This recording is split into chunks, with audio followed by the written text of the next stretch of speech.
PT BPD Bali dan Perusahaan Daerah Provinsi Bali Nihil. Mohon penjelasan. B. Penyertaan modal pada Perusahaan Daerah Provinsi Bali sampai tahun ini sebesar 5.282 juta, namun tidak memberikan kontribusi bagi PAD Bali. Mohon penjelasan.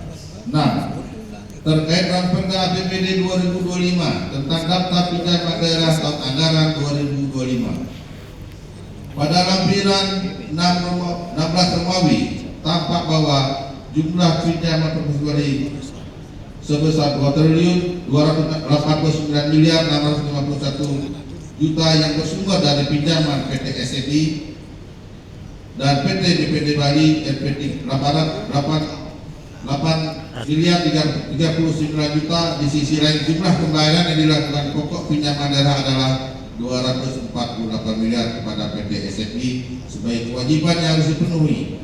Bagaimana skema pengembalian tersebut akan dilakukan? Mohon penjelasan. 7.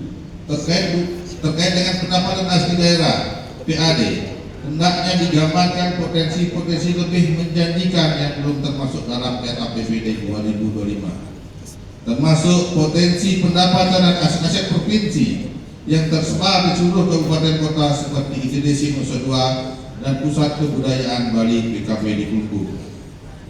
Bali tidak lagi harus bertumpu pada PAD yang bersumber hanya pada pajak kendaraan bermotor dan biaya balik nama kendaraan bermotor atau PKB yang sudah berada pada titik dan yang tidak stagnan, namun harus memaksimalkan pendapatan dari kedatangan wisatawan ke Bali dan dari aset-aset milik Pemprov Bali. Di sisi lain, dari tahun ke tahun, temuan Badan Pemeriksaan Keuangan BPK tentang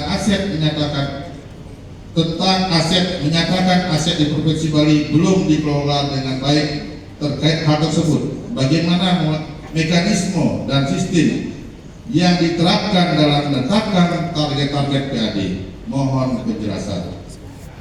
8. Dalam rangka memaksimalisasi perolehan pendapatan daerah pada Perda Provinsi Bali Nomor 6 tahun 2023 tentang pungutan bagi wisatawan asing untuk perlindungan kebudayaan dan lingkungan alam Bali, fraksi Partai Golkar mendorong agar pungutan bekerjasama dengan pihak imigrasi, PT Angkasa Pura dan PT Bank BPD Bali. 9. Terkait perbandingan belanja daerah yang direncanakan sebesar 5,5 triliun lebih dan belanja modal direncanakan sebesar 446 miliar lebih, kami fraksi Partai Golkar menilai sangat jauh dari ideal, yakni hanya 8%. Belanja modal Pemprov seharusnya mencapai 30%. Mohon penjelasan.